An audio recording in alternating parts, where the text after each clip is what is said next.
Hello, everyone. When we last left us, we were talking about international trade, some of the things. One thing we mentioned that I wanted to maybe put a little more conversation into um, was the fact that some persons aren't in favor of international trade. Even though economists say, well, international trade is basically good, it's good for everybody, which we said is not necessarily true because of scarcity, but they said that it's good, and it is in the long run. Okay. Remember when we talked about our short run aggregate supply? That was short run in the sense that it did not have all the time to completely change to different economic situations, and this is where it coincides. But free trade may hurt some industries or some jobs in the short run, but not in the long run. I'll show you what people's fears are basically here. Say we have one of the things that the free movement of international trade brings with it is the movement of labor.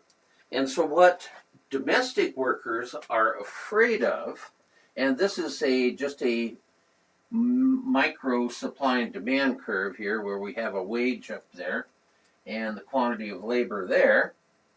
Okay, and we have a demand for labor, which consists of companies hiring people. And then we have the supply of workers, okay, labor supply.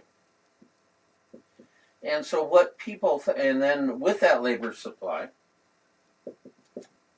we have a wage here, an average wage, and we have the amount of people that are employed in that industry.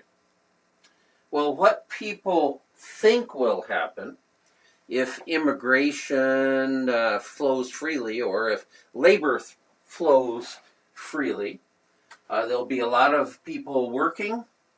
That will increase the supply of labor, and the labor curve, the labor supply curve, will shift out like that. That's one, say two.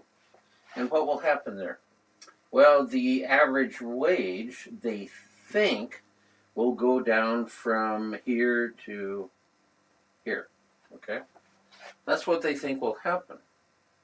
Well, maybe in the very short run, something like that may happen. But what is more apt to happen and will happen as in the long run is the fact that these workers bring skills with them. Many of the influx of immigrants we have very good skills. A lot of Boeing engineers from the Indian subcontinent have moved here. And so with these skills, what will happen is that the demand for labor will increase. And with those skills, the demand for labor might move out to here, okay, with greater productivity. And what will that do to the wage? Well, it'll boost it up even more than the original wage lots of times. Okay, so that's one of the things that people are afraid of that just isn't true. You know, when you think of it, we are all immigrants here in one way or another. There was a big influx of Irish labor in the 1880s and 90s. And, that's where the Statue of Liberty, give me your tired, your poor, your yearning masses waiting to breathe free, or whatever. Well, the labor built the railroads, improved the infrastructure of the country, made things more productive. We're able to finance the increase of capital, and it was just a good deal. So actually, immigration helps the economy. When you think of it, we're all immigrants because of a short-sighted immigration policy on the part of the American Indians. They let us all in.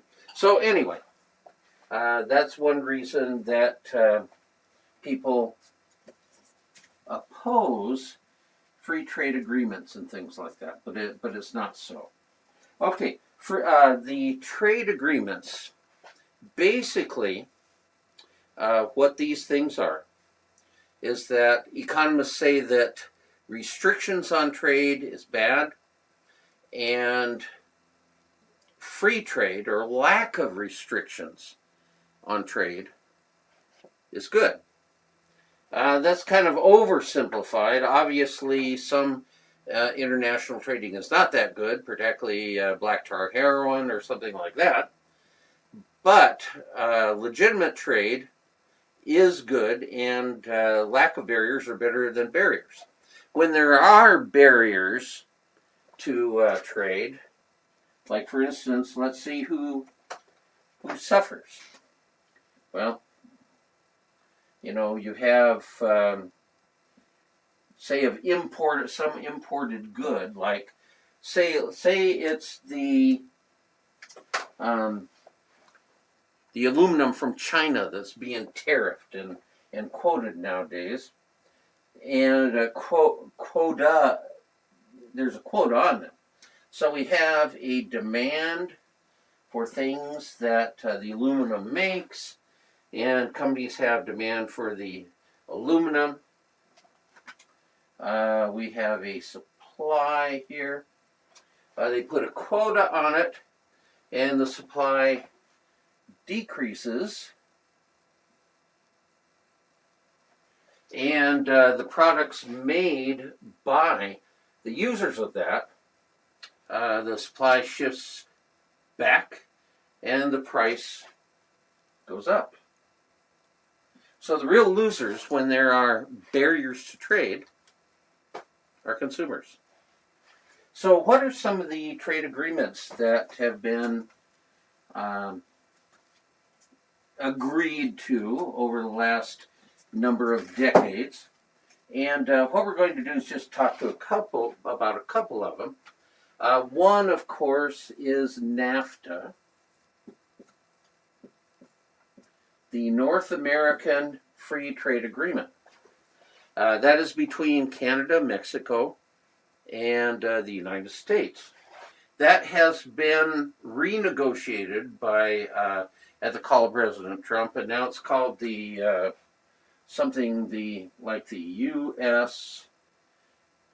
Canada-Mexico Agreement, that is basically unpronounceable as a acronym.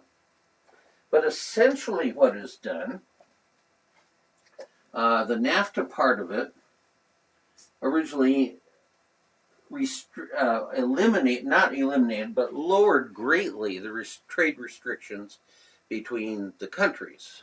Lack of tariffs, free trade of labor, things like that. And for reasons that we just stated on the in terms of people's reaction against free trade, some of those things that Mr. Trump decided to renegotiate, some of those things were addressed in the new agreement.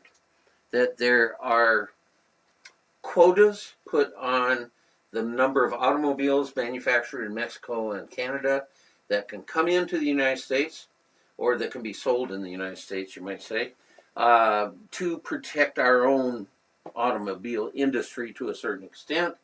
There's also a few more regulations. I was kind of surprised to read this. There is a greater amount of regulation in the new agreement when it comes to environmental issues, more government regulation. Now that surprises me because Mr. Trump has not been, mistaken for Woodsy Owl or Smokey the Bear or anything like that. He really hasn't necessarily emphasized environmental issues, things like that. So anyway, these agreements try to restrict barriers, and that's what they've done. When you think of it, when you look at the data, exports as a percentage of GDP back in the early 60s is about 3 to 4%.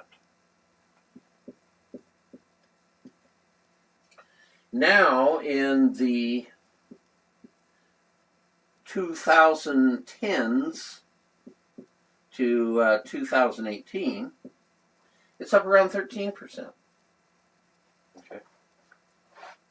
So actually, and the world, when you take it on a world scale, the GDP of the reporting countries, 128 of them, GDP in general has been increasing every year by somewhere around 3%. Okay. Exports worldwide annually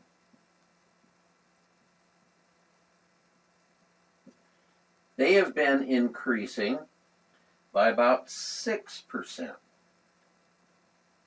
And the gap is moving. So, what are we to conclude from that? Is that regardless of what people say, there's somewhat of a xenophobia against immigration and buy American and protect American jobs. And that's, that part of it in terms we all want to keep domestic jobs and everything. But what really is the case is that the world is increasingly becoming one world economy. And that's just a fact. And those trade agreements have done that. What has been the most important trade agreement or the largest one currently, and that has been in the news, is the European Union. Okay? European Union. European Union has basically almost eliminated the trade barriers between the nations in continental Europe and the UK. We will talk about this in the next recording a little bit and see what that is about. Why is the UK wanting to get out if reducing barriers to trade is a good thing? All those and more on the next little recording. And thanks for your attention. We'll talk to you soon.